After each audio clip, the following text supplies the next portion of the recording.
Episode opening സീനിൽ Luffy ആണെങ്കിൽ ആ പിക്കയുടെ ജയന്റ് രൂപം അടിച്ച് തകർത്തിരിക്കുകയാണ്. ബാക്കിയുണ്ടായിരുന്നവരെല്ലാവരും ഇപ്പൊ ഇമ വെട്ടാതെ ആ രൂപത്തിലേക്ക് തന്നെ നോക്കും, അതിനെന്തെങ്കിലും ഒരു അനക്കം ഉണ്ടോന്ന് അറിയാൻ. അതിനാണെങ്കിൽ യാതൊരു അനക്കവും ഇല്ലാന്ന് മനസ്സിലാക്കിയ അവരാണെങ്കിൽ ഇപ്പൊ വീണ്ടും ഡോഫ്ലമിംഗോയെ ലക്ഷ്യമാക്കി ഓടും. അവരുടെ തൊട്ട് മുൻപിലുണ്ടായിരുന്ന ഡോഫ്ലമിംഗോയുടെ അസിസ്റ്റൻസിനെ എല്ലാം തന്നെ അവർ തല്ലി തല്ലി കൊല്ലുകയാണ്. ഉടനെ അതിലൊരുത്തരാണെങ്കിൽ ഡോഫ്ലമിംഗോയുടെ പ്രധാനപ്പെട്ട അസിസ്റ്റൻസിനെ അവരെ കോണ്ടാക്ട് ചെയ്യും. അതിനുശേഷം സിറ്റുവേഷൻ ഡീറ്റെയിൽ ആയിട്ട് പറഞ്ഞ് എത്രയും വേഗം അവരെ ഹെൽപ്പ് ചെയ്യാനായിട്ട് വരാൻ പറയും. അതിനവരും അവരെ സഹായിക്കാൻ പോവാൻ തയ്യാറാവുകയാണ്. അവരുടെ ഒരേ ഒരു ലക്ഷ്യം ഡോഫ്ലമിംഗോയെ പ്രൊട്ടക്ട് ചെയ്യുക, ആളുടെ ലക്ഷ്യം നിറവേറ്റുക, ആൾക്കെതിരെ വരുന്ന എല്ലാവരെയും തുടച്ചു നീക്കുക എന്നത് മാത്രമാണ്. ആവുജിക്കാണെങ്കിൽ ഇപ്പൊ കലി കയറി കയറി വരും. കാരണം ആ നേവി ആൾക്കാരെല്ലാവരും പാലസിനെ ലക്ഷ്യമാക്കിയാണ് പോകുന്നത്. ഒരാളെപ്പോലും ഞാൻ പാലസിലേക്ക് അടുപ്പിക്കില്ല എന്ന് പറഞ്ഞ് ലാവോജി അവിടേക്ക് പോകും. ബേബി ഫൈ ആണെങ്കിൽ ഇപ്പൊ പാലസിൽ നിന്ന് ദൂരേക്ക് നോക്കും. ഒരുപാട് ടീമുകൾ പാലസിനെ ലക്ഷ്യമാക്കി വരികയാണ്. മാത്രമല്ല പിക്കയ്ക്കാണെങ്കിൽ ഇപ്പൊ യാതൊരു അനക്കവും ഇല്ല. ഇവിടെ ജനങ്ങൾ എല്ലാവരും ചേർന്ന് കൈറോസിനെ അറ്റാക്ക് ചെയ്യാണ്. അവര് കൈറോസിനോട് റിക്വസ്റ്റ് ചെയ്യും, ദയവ് ചെയ്ത് ഞങ്ങളോട് ദയ ഉണ്ടാവണം, നിങ്ങൾ നല്ലവനാണെന്ന് ഞങ്ങൾക്കറിയാം, പക്ഷെ ഡോഫ്ലമിംഗോയുടെ മുൻപിൽ നിങ്ങൾക്കും ഞങ്ങൾക്കും ആർക്കും പിടിച്ചു നിൽക്കാൻ കഴിയില്ല. ഞങ്ങൾക്ക് ഇനി ഹാപ്പി ആയിട്ട് ജീവിക്കണമെങ്കിൽ നിങ്ങൾ സറണ്ടർ ചെയ്യണം. സോ ഇപ്പോഴെങ്കിലും ഞങ്ങൾക്ക് വേണ്ടി ഒരു അല്പം ദയ കാണിക്കുക. പക്ഷെ കൈറോസ് ആണെങ്കിൽ അതൊന്നും മൈൻഡ് ചെയ്യാൻ നിൽക്കും. മറ്റൊരു ഭാഗത്ത് ലൂഫിയാൻ ടീം അവരാണെങ്കിൽ ഭയങ്കരമായിട്ട് എൻജോയ് ചെയ്ത് ആ ബുള്ളിന്റെ മേലെ അങ്ങനെ പാലസ് ലക്ഷ്യമാക്കി കുതിക്കുകയാണ്. ലൂഫി ആണെങ്കിൽ അവന്റെ ബുള്ളിന്റെ മേലെ കയറിയിരിക്കുന്ന രണ്ടുപേരെ എങ്ങനെയെങ്കിലും ഓടിച്ചു വിടാൻ ശ്രമിക്കും. പക്ഷെ അവരാണെങ്കിൽ പോവാൻ തയ്യാറാവാതെ ആ ബുള്ളിന്റെ മേലെ പറ്റി പിടിച്ചിരിക്കുകയാണ്. ട്രഫോർഗർലോയ്ക്കാണെങ്കിൽ നല്ല സന്തോഷമുണ്ട്, ഇതിനുപരി ടെൻഷനുണ്ട്. അവന്റെ പ്ലാനുകൾ കറക്റ്റായിട്ട് വർക്കൗട്ട് ആവുന്നുണ്ട്. പക്ഷെ അവന്റെ പ്ലാനിൽ ഇല്ലാത്ത ചില കാര്യങ്ങളും ഇപ്പൊ നടക്കാൻ പോവാണ്. അവിടുന്ന് അങ്ങനെ കട്ട് ചെയ്ത് ഇപ്പൊ നമ്മുടെ ഫ്രാങ്കിയെ കാണിക്കും. അവനാണെങ്കിൽ തലവഴി ഒരു തുണിയൊക്കെ ഇട്ട് ആരുടെയും കണ്ണിൽ പെടാതെ ആ സ്മൈൽ ഫാക്ടറിയുടെ മുൻപിലെത്തും. അതിനുശേഷം ഫുൾ കോള പവർ ഉപയോഗിച്ച് അവന്റെ ബീം തയ്യാറാക്കുകയാണ്. അപ്പൊ അവന്റെ തൊട്ട് പിന്നിലായിട്ട് ആ പിങ്ക് വില്ലൻ അവനങ്ങനെ ചാടി വന്ന് ഫ്രാങ്കി ഒരു ഒറ്റയാട്ടി. ഫ്രാങ്കിയുടെ ലക്ഷ്യം തെറ്റി ബീം ബുള്ളറ്റ് അത് തെറിച്ച് അടുത്തുണ്ടായിരുന്ന ഒരു ബിൽഡിങ്ങിൽ തട്ടി അതങ്ങനെ തകർന്നു പോവാണ്. ഫ്രാങ്കിക്കാണെങ്കിൽ ചത്താ മതി എന്നാവും. ഓ ഗോഡ്, ഞാൻ വീണ്ടും മറ്റൊരുത്തിനുമായിട്ട് ഇപ്പൊ ഫൈറ്റ് ചെയ്യണോ?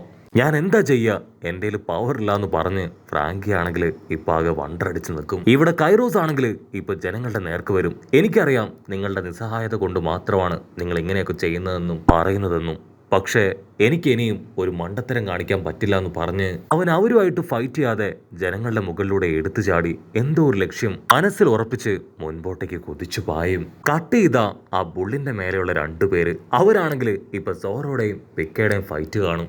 ഓ മൈ ഗോഡ്, ലൂഫി നിന്റെ ഫ്രണ്ട് അവൻ ഒറ്റയ്ക്കാണ് നമുക്ക് വേണ്ടി ആ പിക്കയായിട്ട് ഫൈറ്റ് ചെയ്യുന്നത്. ആ പിക്കയ്ക്ക് ഭയങ്കര പവറാണ്, സോറോയെ കൊണ്ട് അവന്റെ മുൻപിൽ പിടിച്ചു നിൽക്കാൻ പറ്റുമോ? ലൂഫി ആണെങ്കിൽ സിമ്പിൾ ആയിട്ട് പറയും, എന്റെ ടീംമേറ്റ്സിനെ ഓർത്ത് നിങ്ങൾ ആരും പേടിക്കേണ്ട ആവശ്യമില്ല, എന്നെ പോലെ തന്നെ അവർക്കും ഭയങ്കര പവറാണ്. സോറയാണെങ്കിൽ ഇപ്പൊ ആ പിക്കയുടെ ശബ്ദത്തെ അതിനെ കളിയാക്കി വീണ്ടും വീണ്ടും അവനുമായിട്ട് പൊരിഞ്ഞ അടിയിടി ബഹളം. പിക്കയുടെ ഓരോ അറ്റാക്കും സോറോ ഈസി ആയിട്ട് അങ്ങനെ റെസിസ്റ്റ് ചെയ്ത് നിൽക്കുകയാണ്. അതേസമയം ഇവിടെ ട്രഫാർഗർലോ ആളാണെങ്കിൽ ലൂഫിയോട് പറയും, ലൂഫി ഞാനും ഇപ്പൊ നിന്റെ കൂടെ നിൽക്കാൻ തീരുമാനിച്ചു. കാരണം ഡോഫ്ലമിംഗോയെ അവനെ നശിപ്പിക്കാതെ ഇനി നമുക്ക് ഇവിടുന്ന് രക്ഷപ്പെടാനാവില്ല. സോ അവനെ നശിപ്പിക്കാൻ ഞാനും നിന്റെ കൂടെ തന്നെയുണ്ട്. നീണ്ട 13 വർഷങ്ങൾക്ക് മുൻപ് എന്നെ സെക്യൂർ ആയിട്ട് ഹാപ്പി ആയിട്ട് വളർത്തിക്കൊണ്ടുവന്ന എന്റെ ഗാർഡിയനെ അവൻ കൊന്നുകളഞ്ഞു. ആക്ച്വലി ഡോഫ്ലമിംഗോയുടെ ഫാമിലിയിലെ പഴയ കിങ് ആണ് അദ്ദേഹം. അദ്ദേഹത്തെയാണ് അവൻ കൊന്നു കളഞ്ഞത്. ആ റിവെഞ്ച് അതിപ്പോഴും എന്റെ മനസ്സിലുണ്ട്. അവിടുന്ന് അങ്ങനെ സീൻ കട്ട് ചെയ്ത് നമ്മുടെ പച്ചത്തലയൻ അവനാണെങ്കിൽ ചുറ്റും നോക്കും, ലൂഫിയെ കാണാനില്ല. Oh my God, straw hat pirate Luffy അദ്ദേഹം എവിടെ പോയെന്ന് പറഞ്ഞ് അവൻ മുക്കിലും മൂലയിലും ഒക്കെ അന്വേഷിക്കുകയാണ്. അവിടെ കിടന്ന പാറയും മരക്കട്ടയും ഒക്കെ അവൻ ഉയർത്തി നോക്കും. റോബിനാണെങ്കിൽ പ്രത്യേകിച്ച് ഒന്നും പറയാതെ അങ്ങനെ ക്യാഷ്ലായിട്ട് നിൽക്കുകയാണ്. അതിനവൻ ടെൻഷനാവും. നിങ്ങളിത് കാണുന്നില്ലേ, നമ്മുടെ മാസ്റ്റർ ലൂഫി അദ്ദേഹത്തെ കാണാനില്ല. അതിന് ഉസോപ്പ് ആണെങ്കിൽ അവനെ അടുത്ത് വിളിച്ച് പറയും, ലൂഫിയെ ഒരിക്കലും 5 മിനിറ്റ് കൂടുതൽ ഒരു സ്ഥലത്ത് കാണാൻ പറ്റില്ല, അതവന്റെ നേച്ചറാണ്. സോ നീ അവനെ ഓർത്ത് തല പുണ്ണാക്കണ്ടെന്ന് പറയും. മറ്റൊരു ഭാഗത്ത് നമ്മുടെ ലിയോ അവനിപ്പോ ചേർന്ന് നിൽക്കുന്ന നമ്മുടെ പിക്ക സ്റ്റാച്യു അത് കാണും. അതെന്താണെന്ന് കിങ്ങിനോട് അവൻ ചോദിക്കും. അതിന് കിങ് അതെന്താണെന്ന് അവന് പറഞ്ഞു കൊടുക്കും. അതിനുശേഷം അവരാണെങ്കിൽ ഇപ്പൊ മുകളിലേക്ക് നോക്കി നിൽക്കുകയാണ്. കാരണം ആ ഡോഫ്ലമിംഗോ മാൻഷൻ അത് ഓൾറെഡി ഒരുപാട് ഉയരത്തിലാണ് കൊണ്ടുവച്ചിരിക്കുന്നത്. അതേസമയം നമ്മുടെ വയലറ്റ് ആണെങ്കിൽ ഒരുപാട് കഷ്ടപ്പെട്ട് ബുദ്ധിമുട്ടി ട്രഫാർഗറിലോടെ കയ്യിലെ ആ ഹാൻഡ് കഫിന്റെ കീ അതുമായിട്ട് ഓടി വരികയാണ്. വയലറ്റിനെ കാണേണ്ട താമസം റബേക്കയ്ക്കാണെങ്കിൽ ഭയങ്കര സന്തോഷം. റബേക്കയുടെ അമ്മ സ്കാർലറ്റിന്റെ അനുജത്തിയാണ് വയലറ്റ്. അതുകൊണ്ട് തന്നെ ഇപ്പോ അമ്മയുടെ സ്ഥാനമാണ് റബേക്ക അവൾക്ക് കൊടുക്കുക. റബേക്ക ഓടി വന്ന് ഇപ്പോൾ ഹഗ് ചെയ്യും. വയലറ്റ് ആണെങ്കിൽ ആ കീ എടുത്ത് റിക്കുക്ക് ഇങ്ങനെ കാണിക്കുകയാണ്. കിങ് ആണെങ്കിൽ ദേഷ്യപ്പെടും. നിങ്ങൾ എന്തിനാ ആവശ്യമില്ലാതെ അവരെങ്ങനെ സപ്പോർട്ട് ചെയ്യാൻ നിൽക്കണേ? അവരെല്ലാവരും പൈററ്റ്സ് ആണെന്ന് നിങ്ങൾക്കറിയില്ലേ? വയലറ്റ് ആണെങ്കിൽ അത് കേട്ട് ടെൻഷനാവും. പപ്പ, നിങ്ങൾ ഈ നടക്കുന്നൊന്നും കാണുന്നില്ലേ?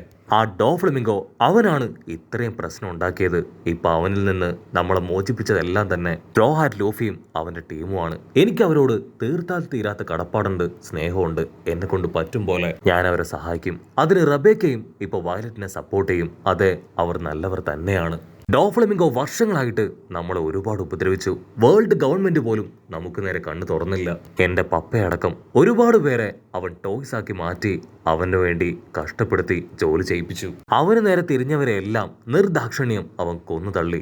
ഗ്രാൻഡ് പേ പോലും വെറും ഒരു ബലിയാടാക്കി അവൻ മാറ്റിയില്ലേന്ന് റബേക്ക ചോദിക്കും. 1-2 വർഷമല്ല, 10 വർഷമായിട്ട് ആരും നമുക്ക് നേരെ കണ്ണു തുറന്നിട്ടില്ല. നമ്മുടെ രാജ്യത്തിലെ ജനങ്ങളുടെ നിലവിളി അതങ്ങ് കേൾക്കുന്നില്ലേ? അവരുടെ ഈ നിലവിളികൾക്കും കഷ്ടപ്പാടിനും രക്തച്ചൊരിച്ചിലിനും ഒക്കെ കാരണക്കാരൻ ആ ഡോഫ്ലമിംഗോ ആണ്. അവർക്കെതിരെയാണ് ലൂഫിയാൻ ടീം ഫൈറ്റ് ചെയ്യുന്നത്. ഒരുപക്ഷെ അവർ പൈററ്റ്സ് ആയിരിക്കാം, പക്ഷേ അവരുടെ ലക്ഷ്യം അത് വളരെ നല്ലതാണെന്ന് പറയും. കിങ്ങിനാണെങ്കിൽ അതെല്ലാം കേൾക്കുമ്പോൾ ഒരുപാട് കുറ്റബോധം തോന്നും. ആള് ലൂഫി പറഞ്ഞ കാര്യങ്ങൾ അത് ആലോചിക്കുകയാണ്. ലൂഫി എത്രത്തോളം കഷ്ടപ്പെട്ട് അവന്റെ ആൾക്കാരെ എല്ലാം കോർഡിനേറ്റ് ചെയ്ത് ആ ഡോഫ്ലമിംഗോയ്ക്കെതിരെ ഫൈറ്റ് ചെയ്തു എന്നുള്ള കാര്യം അത് ആൾ ആലോചിക്കും. ഉടനെ ലിയോ ആണെങ്കിൽ അവന്റെ ഫ്രണ്ട്സുമായിട്ട് ഉസോപ്പിനെ കിങ്ങിന്റെ മുൻപിലേക്ക് കൊണ്ടുവരും. കിങ്, നിങ്ങൾ ഇദ്ദേഹത്തെ കണ്ടോ? ഇദ്ദേഹമാണ് സാക്ഷാൽ ഉസോലാൻഡ്, ഞങ്ങളുടെ ദൈവം. സ്ട്രോ ഹാറ്റ് ലൂഫിയുടെ ടീമിലെ ഒരു മെമ്പറാണ് ഇദ്ദേഹവും. വർഷങ്ങളായിട്ട് ടോയ്സായി അടിമകളായി ആ ഡോഫ്ലമിംഗോയുടെ അണ്ടറിൽ ജീവിച്ചവരെ എല്ലാവരെയും മോചിപ്പിച്ചത് ഇദ്ദേഹമാണ്. സ്വന്തം ജീവൻ തന്നെ പണയപ്പെടുത്തിയാണ് ഇദ്ദേഹം അത് ചെയ്തത്. സോ ഇത്രയും നന്മ നമുക്ക് വേണ്ടി ചെയ്തതെന്ന് അവരെ നമ്മൾ എങ്ങനെ ഉപേക്ഷിക്കും? അവരെങ്ങനെ നമ്മൾ തള്ളി പറയും? ലിയോ ആണെങ്കിൽ ഇപ്പോൾ ഉസോപ്പിന്റെയും സ്ട്രോ ഹാറ്റ് പൈററ്റ്സിന്റെ ഒക്കെ പോരാട്ട കഥകളെക്കുറിച്ച് വാ തോരാതെ വെങ്ങി പൊട്ടി കിങ്ങിനോട് പറയും. അത് കേട്ട് പച്ചത്തലേനാണെങ്കിൽ നിർത്താത്ത കരയും. കിങ്ങിനാണെങ്കിൽ അപ്പോഴും ഒരു കൺഫ്യൂഷൻ ഉണ്ട്. കാരണം ഡോഫ്ലമിംഗോയും ഒരു പൈറട്ടാണ്. അവൻ ഇതുപോലെ ഇവിടെ എത്തിയാണ് ഈ രാജ്യം അത് ടേക്ക് ഓവർ ചെയ്തത്. എന്തുകൊണ്ട് ഇവരും അപ്രകാരം ചെയ്യില്ല എന്നൊരു ചിന്ത ആളുടെ തലയിലൂടെ ഓടും. ഉടനെ വയലറ്റ് ആണെങ്കിൽ ഇപ്പാക്കി അത് കൊണ്ടുപോയി കൊടുക്കാൻ തയ്യാറാവും. പക്ഷെ എന്താ, ആ 12 പേരിൽ അവളുടെ പേരും ഉണ്ട്.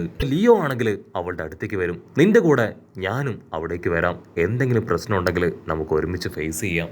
കട്ട് ചെയ്ത ലൂഫി ആണെങ്കിൽ ആ മാക്സിന് അടുത്തേക്ക് അങ്ങനെ പാഞ്ഞടുക്കും. വില്ലന്മാര് അച്ചറം പൊച്ചറം ലൂഫിയെ ഷൂട്ട് ചെയ്യും. പക്ഷെ അവനാണെങ്കിൽ അതെല്ലാം തന്നെ അവന്റെ ബോഡി വെച്ച് തടയും. അങ്ങനെ അവിടെ വെച്ച് ഈ ഒരു എപ്പിസോഡും അവസാനിക്കുന്നു. എപ്പിസോഡ് ഇഷ്ടപ്പെടുകയാണെങ്കിൽ തീർച്ചയായിട്ടും ലൈക്ക് ചെയ്യാനും കമന്റ് ചെയ്യാനും ഷെയർ ചെയ്യാനും മറക്കല്ലേ. അടുത്തൊരു അടിപൊളി എപ്പിസോഡുമായിട്ട് കാണുന്നവരെ it's me with Mallu episode.